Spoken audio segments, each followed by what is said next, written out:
Hello and welcome to Fantasy Football Tips. I'm Adam Wilbourn from What Culture, joined by Adam Clery and Andy Murray from What Culture Football, here to discuss this weekend's fixtures and who you need to pick in your fantasy football team because of them. But before we get into it, if you're a fan of this sort of thing, make sure you subscribe to What Culture Football for daily football podcasts across Spotify, iTunes, wherever you get your podcasts from. But gents, it is game week 9, I do believe. That's correct. And we are back after the international break. Thank God. Hey, Scotland won 6-0 the other day. Was that right? Who did they play? San Marino. There we go.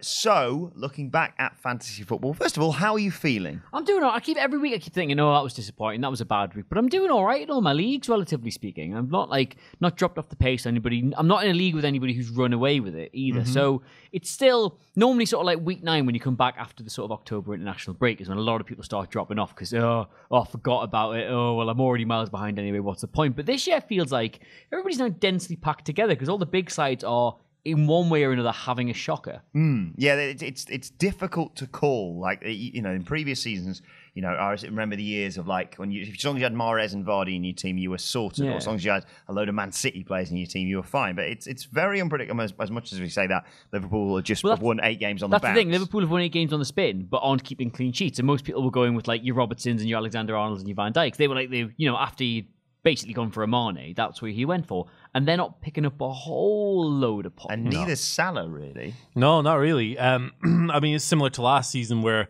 Salah started relatively slow, the odd assist, the odd goal here and there. But, he'll catch fire. Aye. Of course he will. Mane, however, looks like a really, really solid pick ahead of him these days. Going into the international break, we saw the likes, Tottenham were all over the shop. We saw the likes of Everton dropping into the bottom 3. Do you think both for the teams who are in form and out of form, the international break will have affected things? I'm glad you've mentioned Tottenham because I was having a quick look at this. I think Kane's the most sold forward in the entire game going into this. Everyone's like bailing out on their Tottenham players because they look like they're having a complete shocker, which, to be fair, the Brighton game was a complete shocker. But if you look at Spurs' run coming up, like, I've written it down here. They've got Watford, Liverpool, fair enough, Everton, Sheffield United, West Ham, Bournemouth, Man United, Burnley and Wolves. Like, they're going to pick up a load of points in there, surely, both in FPL and regular PL. And so I think that everybody binning off Kane at this stage, a man who can very easily finish off team goals but also make things for himself out of nothing, is short-sighted. I didn't have him to begin with, and I haven't got the face to bring him in. No. But I think if you already had him... Especially with Watford this weekend. I've got Son in my team, and he isn't going anywhere. I haven't even given it a second thought. I've got Lamella, because I couldn't afford Son. I think might. Kane has proved himself in the early weeks of the season. If he's the one player you've invested in and built your team around and never want to get rid of at any cost, then not a wise choice early on. It just hasn't worked out. But that's hindsight. It's 2020, all that bollocks. But again, with Salah, come on. It's Harry Kane. Yeah. Come on. He's going to get numbers. There's loads of goals from him in that run. Yeah. The Spurs would have to be having a way worse time than people already think they are for him to come out with that with only 2 or 3 goals. And it's not like Spurs are flush with rotation options either. Aye. Now, Man City are the late game on Saturday away at Crystal Palace. I've just looked at my team and realised I don't have a single Man City player in there. Yeah. The obvious one would be Kevin De Bruyne. Do you think he's going to be back playing this weekend? Rumours that he may or may not start. Unfortunately, my man on the Man City dressing room hasn't got any fresh info for me today. No, I think he's rated as 50% on the infallible source that is the fantasy football website. I'm kind of hinging on him coming back, to be perfectly honest, because my team is absolutely rife with injuries and I could use some points. If not, just throw Mahrez in there. He's about 4 million, 2 million cheaper. Another excuse for me to toot my own cock on this, but I went really far in on De Bruyne at the start of the season. Go, come on, if he's fit, he's a 200-point player, and I think he's proved to be the most valuable player so far this season, both in terms of points gained and points per cost or whatever. But with them, they had 2 games that we're going to have without him, and I thought, well, I could keep him for those 2 games and rotate. But I thought, genuinely, the points that you're going to get, I'd be mad not to getting a Bernardo Silva or a David Silva or Mahrez, as you say. The points they were going to get against Watford, oh my God, come on, it's going to be absolutely loads. And Wolves, and I just got nothing. I've got rid of him and I've got nothing. So I'm hoping his return to the team is a return to form for them. And I'm going to have to somehow work out how I get him back, even though I spent all the money I saved. Another interesting one, which has been discussed in my WhatsApp group quite a lot, is Jamie Vardy. Obviously, I've got Jamie Vardy written down. intriguing, great bit of form heading into the international break. They're at home against Burnley. That would suggest that probably Leicester should have a relatively easy win for that one. But a friend of mine said, yeah, well, you've had a nightmare at home this week, what with all the Rebecca Vardy stuff. So he reckons he's going to get a straight red in this game. Thoughts? Jamie Vardy to score a goal and do a magnifying glass celebration would be my prediction. Yeah. I haven't written down the full list of fixtures, but their next 9 matches, 8 of them have got a little 2 next to them, and I think 5 of them, the majority of them, are at home. And given that Leicester look like they should have got something against Liverpool, they really, really deserve to get something at Anfield as well. They look like the real deal this year. We're sort of wondering whether West Ham would do it, whether Everton would do it, but Leicester look fantastic. I think Pereira's the highest scoring defender in FPL this year, although it's like 6 point something million, so it's a bit of a stretch. But I think if you've been waiting for a time to go in on Leicester players, because they have had a bit of a tricky run. They've been for every Newcastle they had a Liverpool following it up immediately afterwards. So it's a bit hard to convince yourself to fully commit to teams with that kind of run. But now, there's absolutely no excuse not to be filling your team with Leicester players. Yeah, fire in. There's some really good value in there as well. I'm going to horrendously mispronounce his name, but Soyuncu. Sonchu, I think. Him. That guy. The Turkish guy. No, I didn't. Very cheap. He's got a good number of points on the board already. Good set piece threat off corners. Big dude. Get his head on the ball. Get stuck in nice and sweet. There's lots of value in that team. And once, James Maddison's obviously going to be fit again someday. So that's good. Wilfred Ndidi as well. Like, for some reason, for a defensive midfielder, scores all the time these days. Don't get it. Probably unsustainable. But, there you go. One of the big games this weekend, the biggest game of the weekend, I should say, is, of course, Man United hosting Liverpool. Has that affected any of your potential selections this week? Or because obviously, I always have this thing whenever the 2 big teams play each other, I try and avoid picking players from those two big teams, neglecting the fact that I usually sit there watching Match Day 2 on a Sunday evening going, well, someone's got to score points in this game. Yeah. It hasn't really affected me because my Liverpool composition is Robertson at the back, who I picked up on day 1 and just haven't cycled out, and Sadio Mane. Salah. Salah still. Expensive mistake at this stage. I'm only joking. But no, it hasn't really affected me in any way. It's a ridiculous game. It's hard to really justify any Man United players. Who's going to score for them? Who are the best value players in that attacking lineup? The best value player in that attacking lineup is Martial, who's injured and may miss the game again this weekend. So I would steer well clear of any and all Man United players, unless we think, I guess, Sergio Romero stepping in for De Gea. He's still there. Possibly, but he might make a lot of saves. Not against Liverpool. I've got Marnie in the side. As I say, I still got Robertson, who I picked up on, not day 1. I got Van Dijk on day 1, then had to sort of change for Robertson later on. It's just one of those where, like, again, I can't. Man United were rotten against Newcastle, absolutely rotten, and yet I still can't see Liverpool keeping a clean sheet here. Obviously, smash cut, curb your enthusiasm music to an 8-0 Liverpool win, but they don't inspire me with confidence at the back. And I think the only way you can sort of justify the Liverpool defenders is purely because their assists and their value going forward make them more than worth it. But at the minute, it's a brave man who calls that game, because it would be so Premier League for Man United to look like things couldn't get any worse. And then either Liverpool somehow make them worse, or they pick up a 0-0 or a 1-1 or something, or even beat them. Yeah, it's a fascinating picture. We'll get into this a little bit more tomorrow in the Premier League preview, of course. But the argument can be made that if you've got any Liverpool defenders in there, not just Robertson or Trent Alexander-Arnold, but both, Matip or Van Dijk or whoever, they can all score goals. The reason why I've got Alexander-Arnold in there is not because I'm anticipating Liverpool keeping a clean sheet, although I don't see a great deal of threat from Man United, especially with the loss of Pogba, although Rashford is always a threat in my eyes.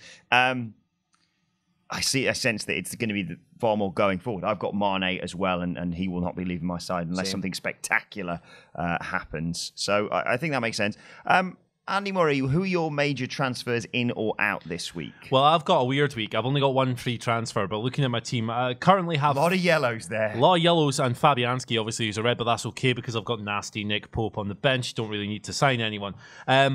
I think I'm going to go for a super boring week. I think I'm playing average in the head-to-head, you see, and that's usually a solid win. So I think I'm going to go super boring. I'm going to do a cost-cutting exercise here. I'm going to bring in some little pube up front. I don't know, a Mason Greenwood who costs 50p in a bag of sweets, and sub one of my more expensive midfielders out, either Salah or De Bruyne, depending on projections after the managers have done their press conferences, for a Mason Mount or someone like that. I know everyone in the league has him at this point, but basically it's a case of if you don't have him, you're probably losing ground on someone. I don't know what to do really because I've already. I wanted to go in on Leicester, but the thing I look at the minutes, I know I've touted Chelsea since the start of the season. I've got my full allocation of Chelsea players, Azpilicueta, Mount, and Tammy Abraham, but I don't know. I'm thinking about maybe Ben and Mason Mount for Callum Hudson-Odoi. He's been a topic of conversation. He's been back 4 games now, and I think he got a goal in 1 and assist in the other 3. He's had some kind of attacking contribution in every game he's played, and he's like 5 points. Have I written it down? Of course I haven't. He's like 5.9 million. And he's almost certainly going to start in that attacking lineup. I think a lot of people went in for Pulisic at the start of the season because they thought he seems like the natural replacement for Hazard. But he's been in and out, and when he's played, he's not been there. He's not been the one with the final ball very much. But I think you could tell Lampard really, really likes the cut of him, and I just think. You can save yourself probably 2 or 3 million on your other midfield options. I was looking around because aside from the obvious selections this weekend, like you said, your Abrahams, your Mounts, etc., and Aubameyang against Sheffield United. Granted, it is away. Who knows what's going to happen in that game? I was looking around for the exact same thing because if you're anything like the 3 of us who aren't top of the What Culture Office League, that is Ewan Patterson, 75 points in the last game week. Sports Liverpool, how's he know? I know. With his team, let's talk about 6. What could that possibly be about as a Liverpool fan? Shagging in it. I'm looking at those players, like you say, who aren't going to be automatically selected by the casual fans who may have just sort of stumbled their way to the top. I think Lanzini's a good shout in that regard, but I've already had him in twice this season. It's normally been after he's done one thing before he goes on a good run. Then he doesn't do anything on the good run. Then he does something and I look at him again. I'm doing it again for the 3rd time this season. West Ham have got a nice run of 4 games coming up. They've got Everton, Sheffield United, Newcastle and Burnley. He plays. He's their core attacking threat by a mile. Every time I watch him, he does some brilliant ball that should be an assist. And then somebody lays it off to somebody else. I'm like, no, you hit it. Yeah. He did it for you. Give me the points. He could be a good one. I've written down Anwar El Ghazi as well because he's really started to become important for Aston Villa. He had a hand in pretty much everything they did against Norwich. Then he's not going to be rotated out at the side. Villa they've got Brighton this week, but then they've got Liverpool and City after that. So I might not go for him now, but he's one I'm going to keep an eye on because certainly he's not owned by a whole lot of other players. Yeah, Villa is an interesting one because they are currently sitting 15th. Their form is a little bit all over the place, to be perfectly honest.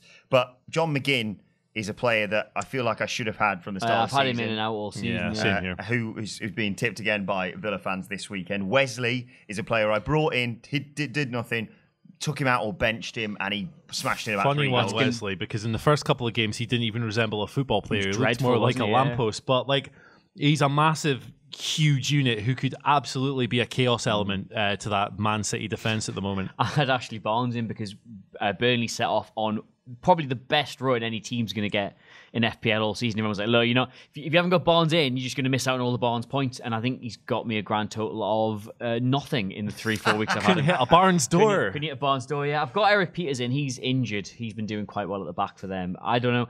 Every week I wish I could have 5 or 6 more transfers because I think I've got a great plan this week. So I think I might be like, I might not tweak it too much. Yeah, I'm torn because on paper, I have a team that I don't really want to change. I've got the team in front of me here.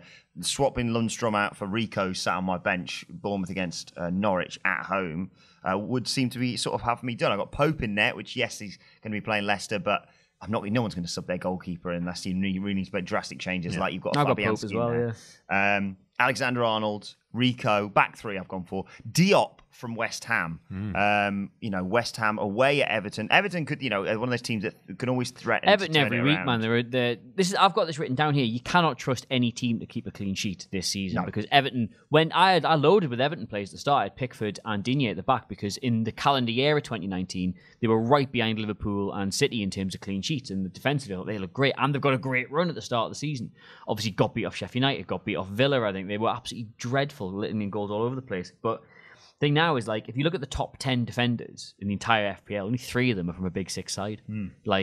You cannot rely on City or Arsenal or Man United or any of the supposedly big clubs, especially not Tottenham, to get your clean sheet points. You've got to work out week on week, who might have a bit of a shutout or who's, got something going forward. You mentioned West Ham, and rather than Lanzini, I've gone for Yarmolenko. Yeah. I've had him in last couple of weeks, I think. Hasn't really done a lot, but threatens to always. I'm fairly certain he scored over the international break. I think he did, yeah. He's knackered then, yeah. Yeah, so he'll probably be knackered and probably won't start. But I don't know, just away at Everton, it just strikes early kickoff.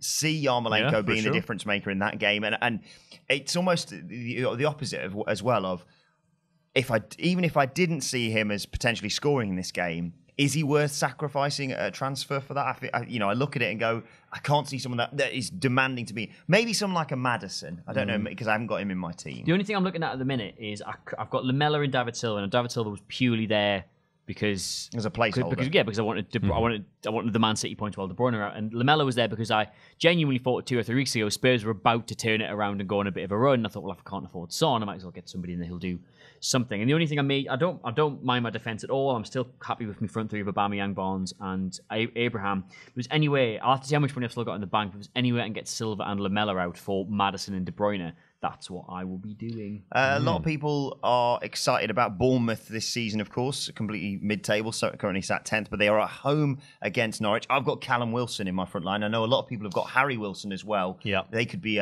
big players this weekend. Yeah, absolutely. Smart couple of signings. Like Callum Wilson's always a safe bet in fantasy football almost every single season, except when he's injured. One thing about Callum Wilson, though, is Josh King takes the penalties. Yeah. That boils my blood. Penalty to Bournemouth. It's Josh King. It's always the other one that I pick. So if I pick Callum Wilson, Bournemouth get 3 penalties, and if I pick Josh King, it's flowing open football that Josh King doesn't get anywhere near. It's just frustrating. But yes, the Wilson brothers, I don't understand they're not brothers, are big players this weekend. Yeah, 100%. It's Bournemouth are an interesting wee team. Like Ryan Fraser, of course, the player I always go back to because he's from the famous Aberdeen. Seemed like a safe bet at the start of the season. I think he's got some 2 assists, maybe. Not had a great little run. Harry Wilson is particularly cheap. I can't remember, 6 point something perhaps. Not a huge sum whatsoever. Could be a smart little differential for people there, even though he has scored a couple. My wife is consistently beating me at fantasy football due to players like Harry Wilson. I go, I've had a pretty good week. Oh, wait, Harry Wilson's got 10 points. Yeah. Screw me out of this. Another player I was going to say flew under the radar. Didn't really fly under the radar last time we had fantasy football is Adama Traore. Yes. He was a sensation against Man City. Yeah, but that was one of those once every 3 year performances. Like Dan Gosling's only Newcastle goal. Jacob Murphy's only Newcastle goal comes at the Etihad against Man City, and he flew through about 3 players on a counter-attack and then just dinked it over the goalkeeper. That is not the Jacob Murphy who played the rest of the entire season. I'd be cautious about getting carried away with Traore, especially given how sort of up and down Wolves have been. Yeah, Traore is like a Ferrari without a steering wheel, really, a lot of the time. Very, very fast, very good at dribbling, but not a whole lot else. Wolves, Southampton. Now, Southampton are 17th, but they've got a few decent results this season, and they're unpredictable. I remember us sitting here doing the Premier League preview. I was like, Southampton beat Bournemouth. They could go 4th. And it was like some absurd... I know it was early on in the season, but they've played better than I think a lot of people are giving them credit for. Certainly, I, at the start of the season, said I didn't think we had a hope in hell this year. But again, you can see that lack of goals is really starting to cost them. The young man up front, whose name always escapes me, Che Adams, has been on the cusp of a goal or 2 goals or a hat-trick every single game and is yet to get a single one. I don't want to put you on the spot here, but do you think Southampton are going to win the league this year? No. Okay, Che Adams might be wrong. Let's talk about the league table, though, because we've praised Chelsea and Leicester City. Crystal Palace have flown a little bit under the radar. They're 6th. We'll discuss them in the Premier League preview even tomorrow. But 3rd is Arsenal, and they play on Monday night against Sheffield United. How do you see that one going, and which players do you see shining? This, to me, reeks of Arsenal, this game. I think it might be one of the most Arsenal games we'll see all season. I've seen some teams at Arsenal before, but they were the biggest bunch of Arsenals that ever Arsenal. In the Bramall Lane is loud, it's a cauldron, it's all these other cliches, and Chris Wilder gets his team disciplined and drilled and functional and all this other stuff, and they're very, very difficult to play against at home. Arsenal, for years and years, have been this flashy but flaky team. I don't think there's a whole lot to say that has changed with the change of management a year and a bit ago and all the players that have cycled in and out. So your man Lundstram, your cheap bargain, is getting 70 points. The thing about these, you say they're well drilled and they're organised and they've got fight and determination. These would have been consigned to the cliche bin many years ago. But unfortunately, every time Arsenal rock around, they prove that they're still a thing. They don't like it up them, as the saying goes. Your man at Watford was like, well, you just get into them a bit because they're soft. And it was just like, that should be a cliche. That should be demonstrably unprovable in the modern game. And yet, every time you play Arsenal in these situations, getting them heat first. They've got some great flair plays. I mean, Aubameyang currently has the captain's armband for me. That was a hangover from the last game week rather than this one. But I still don't think I'm going to sub him out. I think it's I'm going to keep them in. I think their run is very, very good going forward. Who is going to be your captain this weekend? I'm looking at Abraham. I know Yeah. Newcastle have just beat Man United, but historically Chelsea's not a place they perform overly well. Chelsea look in really good form. It seems like the kind of game where they could put a bit of a stamp on themselves, getting back in that. I mean, look how tight it is at the top now. They're only 2 points off Man City. I think Chelsea have got a real side form in here, and I think Newcastle could be on the receiving end of that. I'm going for Lundstrom because when he gets those 70 points, that will turn it into 140 and you will all be dead. Fair. I'm inclined to agree with you on the Tammy Abraham front. I'm looking across the team. As much as I think Mane could do some big things if it does. You turn always into a favour the rout. home player, though, don't you? For the Real Madrid, you always Unquestionably. favour the home player. The only other one I'm considering is Son, which would be preposterous considering the way Tottenham have been playing recently. But they're at home against Watford, who don't seem to have a clue. They've had a sufficient break. Kane looked decent on the international, the second game at the very least. Actually, no, the first game he was good. He was one of the few shining lights. And I think Son could do something. But I sense that when it comes to it, I'll probably pick Tammy Abraham. Yeah. Son sense that. Indeed. Let's quickly take a glance at the What Culture Fans Fantasy League. Still top is Shadow Recruits manager Sagar Sedhine. Hope I've got that right. But I'd like to point out that Arpan Chatterjee, hope I've got that right, who manages 11th for Cacta, hope I've got that one right as well, is only 15 points behind. Ooh. So this could be the week. And there's another couple behind who are only at 5 points behind that. So this could be very tasty. Hotting up, is it? Indeed. And the What Culture Office League is going to get very interesting. As we've mentioned, players in the office drop off, and the real purists, The nerds, the losers, yeah, the big nerds, the dorks, fannies. Yeah, just no one mentioned to Ewan about fantasy football, and I'll probably forget. Is it a Friday night game? He's off No. today. That's one way it catches people out. Oh, I forgot it was Friday night. When was it when you were in the pub and you suddenly had that moment of realisation? I'd missed it by about 20 minutes. Yeah, It's that a was a few horrible weeks ago. sinking feeling. Right, let us know your fantasy football tips in the comment section below or on Twitter at WhatCultureFC. And don't forget to like, share, and subscribe. And you can subscribe to What Culture Football for daily football podcasts as well. And you can follow all three of us on Twitter. You can follow Adam Clery at Adam Clery, Clery. You can follow Andy Murray at Andy H. Murray, the H stands for Harry Wilson. And Why it also not? stands for happy birthday. Hey. It's your Yeah. birthday today. Thank Happy you. birthday, Andy. You can follow me at Adam Wilbourn. As I said, follow us all at What Culture FC. Best of luck for fantasy football. We'll be back tomorrow for the Premier League preview. My thanks to Adam and to Andy. Thank you for watching, and we will see you soon.